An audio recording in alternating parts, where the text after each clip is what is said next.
اسکردو میں اپنی نوعیت کے پہلے سوشل ڈیولپمنٹ کمپلیکس کا افتتاح کر دیا گیا۔ گلگت بلتستان کی سوشل ویلفیئر، بہبود آبادی اور امور خواتین کی وزیر دلشاد بانو نے اس کمپلیکس کا افتتاح کیا۔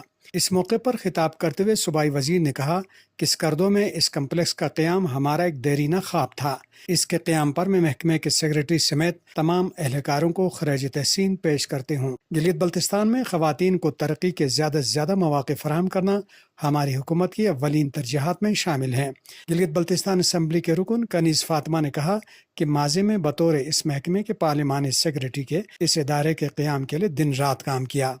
دوسرے اضلاع کی نسبت بلتستان کی خواتین محنت اور لگن سے کام کرتی ہیں، لہٰذا ان کو آگے بڑھنے کے مواقع بہم پہنچائے جائیں گے۔ سماجی بہبود، بہبود آبادی اور امور خواتین کی وزارت کے سیکریٹری فدا حسین نے کہا کہ اس محکمے کی ذمہ داریاں سنبھالتے ہی اس کمپلیکس کے منصوبے کو پائے تکمیل تک پہنچانے کے لیے دن رات کام کیا۔ اب اس ادارے میں خواتین کو ترقی اور روزگار کے مواقع کی فراہمی کے لیے اقدامات کیے جائیں گے۔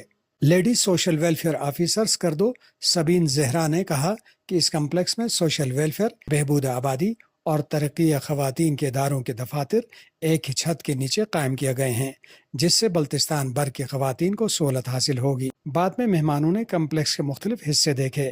اس موقع پر صوبائی وزیر تعمیرات و مواصلات سید امجد زیدی، وزیر ترقیات و منصوبہ بندی راجہ ناصر علی خان اور سابق اسپیکر اسمبلی حاجی فدا محمد ناشاد، میڈیا کے نمائندے اور خواتین حضرات کی بڑی تعداد شریک تھی۔